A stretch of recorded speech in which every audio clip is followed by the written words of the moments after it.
suicide bombings and incidents of terrorism had come down to a grinding halt. They had come down to zero.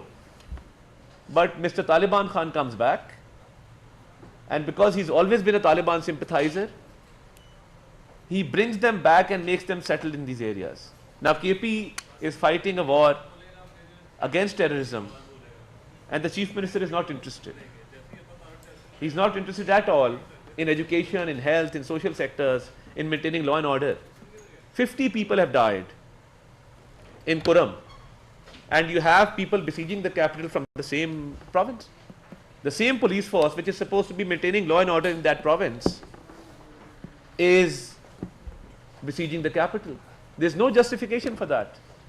So the terrorism, the rise in terrorism in Pakistan, there's only one man responsible who promote violence, and this is the same party where religion is used as a tool. You saw a statement against Saudi Arabia the other day. What was the purpose of that statement? There was only one purpose of the statement: to play with the religious sentiment of the people of this country. They've always done that. They will use religion wherever they can for their own political purposes. They will use the Taliban for their purposes, political purposes, and they will use religion for that purpose. I would just briefly like to condemn 3 media houses were ransacked. Office of Ek News, a reporter of AP, the office of 2 other news channels, AGN and Sama TV, they were ransacked. So I will now request Federal Minister for Planning, Development and Special Initiatives, Mr. Ahsan Iqal, to address you. Thank you very much. As Minister, Information has shared with you that in last couple of days, a political party whose head is Mr. Imran Khan tried to create mayhem in the capital, and they, armed with latest weaponry, brought their workers, supporters to not only carry out a sit-in in Islamabad, but also they intended to occupy Parliament House like they did in 2014. At that time also they entered red zone, and in the name of sit-in, and eventually they overran Parliament House. They burned this building where we are sitting, the PTV headquarters. And subsequently we see that there is a pattern of violent politics that PTI has been carrying out. After 2014, they had number of long marches which failed. Again, they brought their workers from Peshawar under the umbrella of KP government. There was one march in 2016 which was successfully stopped at the borders of Punjab province. They could not enter Islamabad.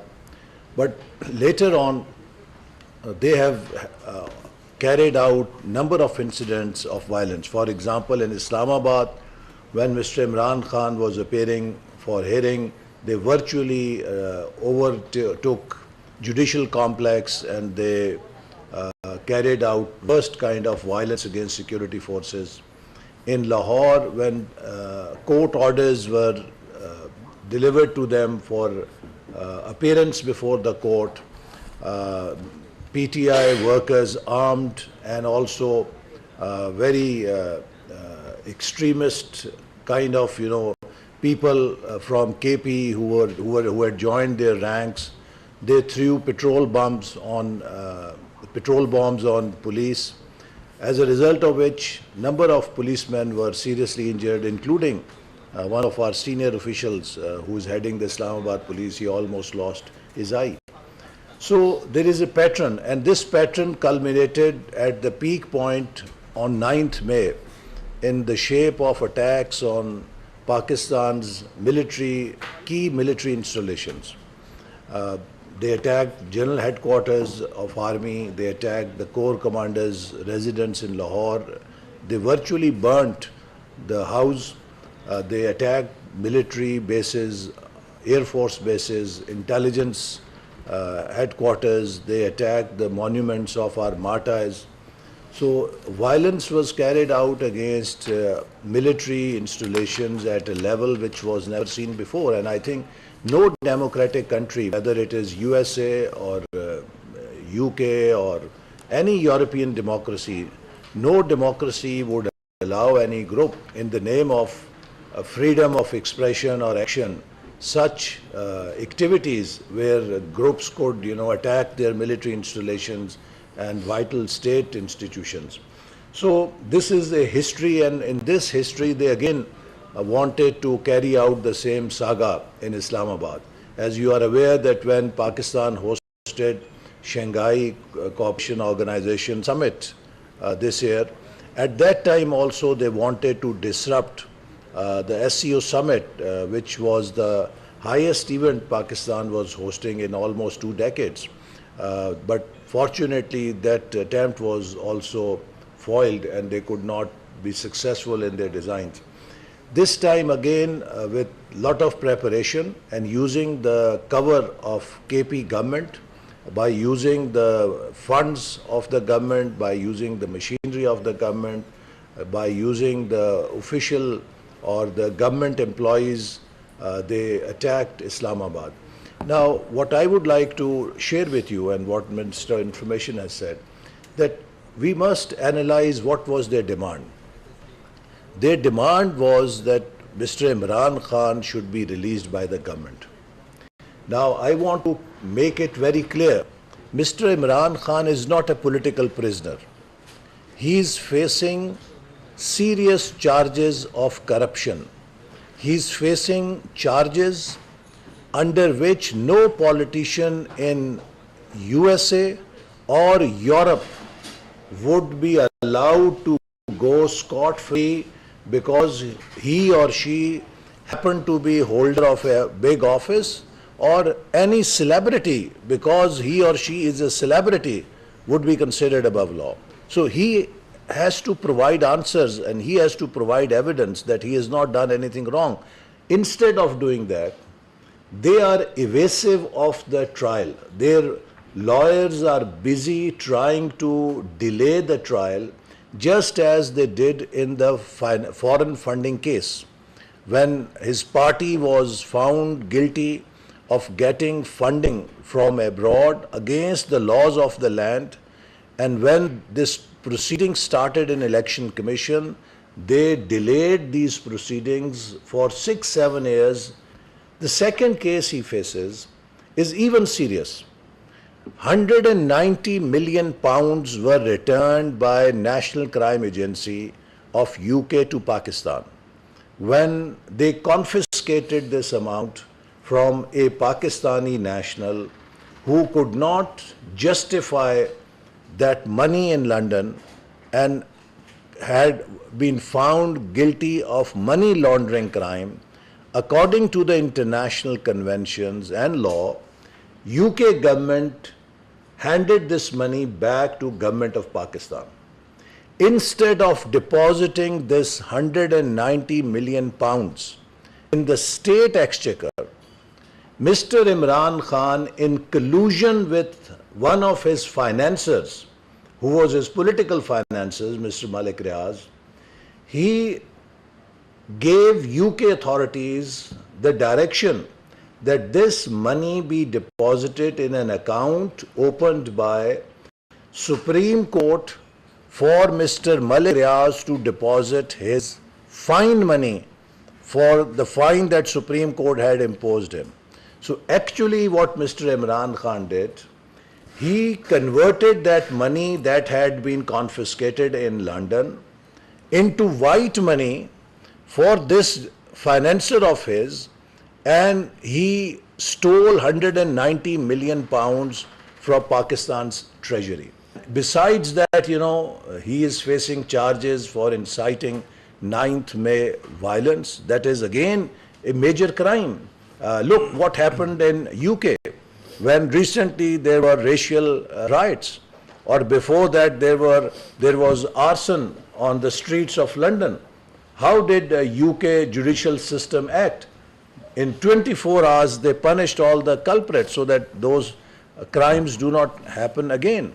So similarly, Mr. Khan is facing these serious allegations of corruption, of inciting violence, against the security institutions of Pakistan. No country in the world allows such kind of arson, such kind of violence against its state institutions. We faced all sorts of charges, from Mr. Nawaz Sharif to Mr. Shehbaz Sharif to Maryam Nawaz to Mr. Hamza Shehbaz to Khaja Asif to Shahid Khaqan Abbasi to myself to Rana Sanaullah to Khaja Saad Rafiq, and name, Mr. Miftah. All the ministers, all the frontline leaders faced bogus cases during Imran Khan's tenure. We were all put into jail. We never went to US congressmen begging for mercy. We never went to UK Lords in the House of Lords begging for mercy. We never went to UN. We fought our cases in the courts of Pakistan.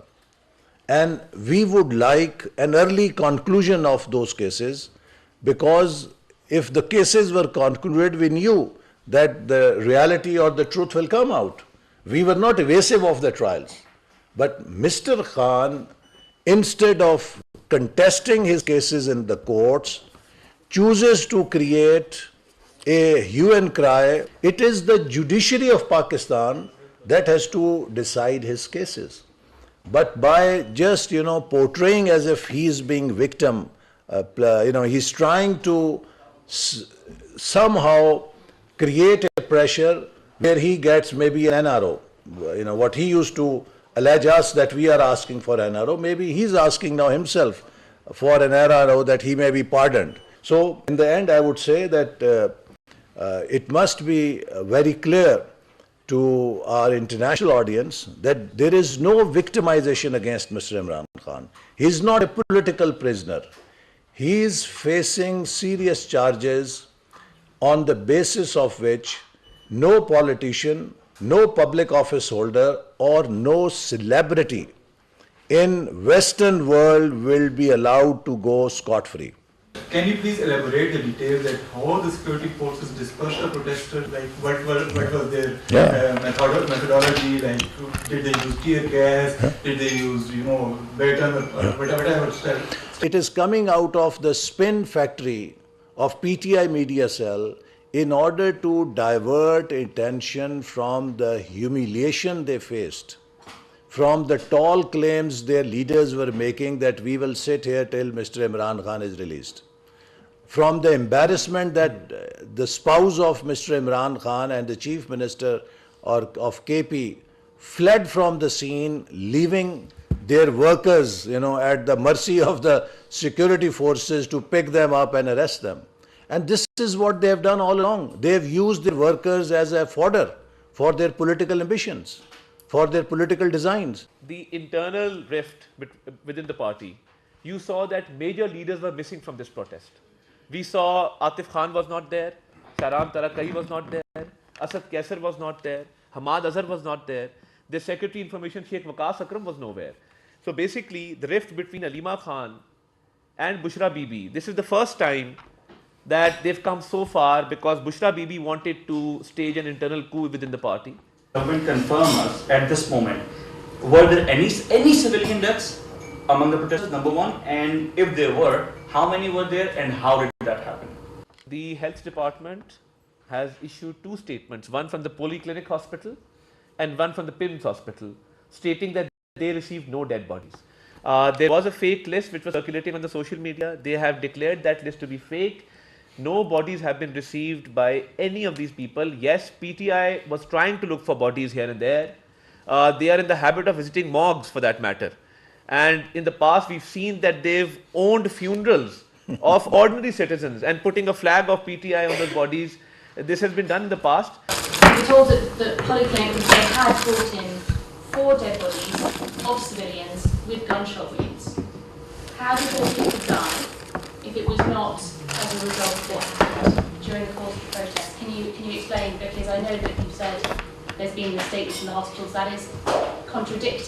Both the hospitals, Polyclinic Hospital and secondly the PIMS Hospital, both have denied receiving any dead bodies or any gunshot wound victims. Secondly, there was no live ammunition. Let me confirm that. The police, the rangers all security personnel deployed on ground have been forbidden, and there is no live ammunition ever in any protest. That's the stated policy of the government. Now, we can obviously go into a debate over that, but my contention as information minister is that the hospital authorities have denied all these rumors circulating on social media. I can confirm that the medical superintendent, the hospital in charge, and the health ministry have issued written information regarding this, and they've categorically denied this. But I can show you this. This is what I was standing amidst firing.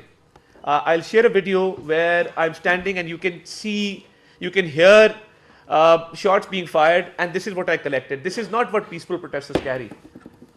This is not what peaceful. I collected this myself on the ground, and this was being used. A lot of security personnel have been injured because of this. All this evidence I collected from the other side of the container. I was standing on the parliament side of the container, and this is what it is. No, this is not used by security, ammunition. These are the guns which are normally privately used. A political party which makes video of every single thing that they do could not come up with one video of direct firing. They could not even doctor a video or create a video on artificial intelligence of security forces directly firing on protesters. So you see, we have CCTV footages. I'm playing these footages behind you on the screen. I'm playing it over there. We have clear footages. No direct firing was done by security forces. Thank you very much. Thank you. वफाकी वज़रा अत्ता तारड़ और अहसन इकबाल की गैर मुल्की media से गुफ्तगू। कहा ऐसे मौके पर पुरतशद्दुद एहतजाज किया गया जब रूस